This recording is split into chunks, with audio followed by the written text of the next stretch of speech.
जस्तो कुनै पनि युवा उमेरको मान्छेले चाहिँ कस्तो खालको आफूलाई प्रब्लम भयो भने चाहिँ म मुटुको रोगको जोखिममा छु भन्ने चाहिँ त्यस्तो हुन्छ हामी त्यसको बोर्डर लाइनहरू हुन्छन्।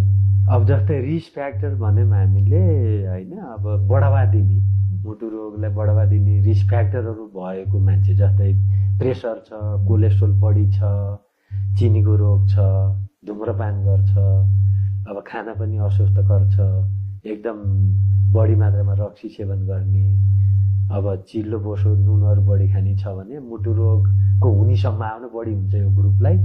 र अब मुटुको रक्तनली अब हृदयघात भयो भने त अब एकैचोटि जस्तै छाती दुख्ने बिच भागमा विशेष गरेर अथवा कहिलेकाहीँ नाइटोको माथि पनि अप्ठ्यारो हुने भयो, अथवा हिँड्दाखेरि श्वास भोग्न थाल्यो, अथवा अलिकति हिँड्दाखेरि पनि छाती दुख्यो भने मुटुको विशेष गरेर रक्तनलीको रोगको शङ्का गर्न सकिन्छ। त्यसमा सकिन्छ। यसमा परिवारको इतिहास या वंशानुगत कारणहरू चाहिँ मुटु रोगलाई कतिको लिनुहुन्छ?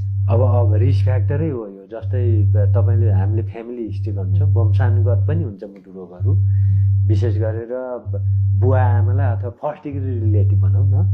त्यो हृदयघात जस्तै मैले पुरुषमा 55 वर्षभन्दा मुनि र अगावै र महिलामा 65 वर्षभन्दा पहिला नै हृदयघात भएको छ भने त्यो पनि एउटा मुटु रोग हुने सम्भावना त्यहाँ हुन्छ बच्चा बच्चीहरूलाई विशेष गरेर। यहाँ चाहिँ नेपालको मुटु रोगको एकदम उपचार गर्ने प्रमुख हस्पिटलमा काम गर्नुहुन्छ।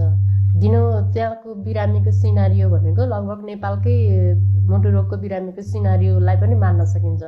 नेपालमा चाहिँ ठ्याक्कै चाहिँ कस्तो खालको वर्गमा चाहिँ अलि बेसी मुटु रोग देखिन्छ, या जस्तै अझैलाई म भनौँ सहरी एरिया या ग्रामीण एरिया?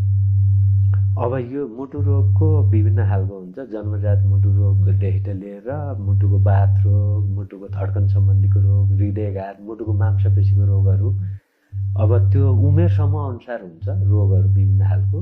र जनरली भन्दाखेरि चाहिँ उमेर बढ्दै जाँदा मुटु रोगको सम्भावना बढी हुन्छ।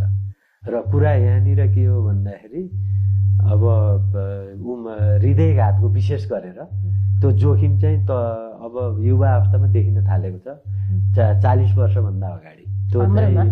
त्यो चाहिँ अब अलि डरलाग्दो कुरा हो। तिनीहरूको चाहिँ कस्तो खालको उनीहरू रिस्क फ्याक्टरमा अघि हजुरले भने जस्तै रिस्क फ्याक्टरको जीवनशैली छ? अब रिस्क फ्याक्टर अघि भनिहाल्यो, बढ्दो धुम्रपान होइन, अब वायु प्रदूषण, अब जस्तै मोटोपन, शारीरिक सक्रियतामा कमी, अब तपाईँले भने जस्तो अत्याधिक मानसिक तनाव होइन, अस्वस्थकर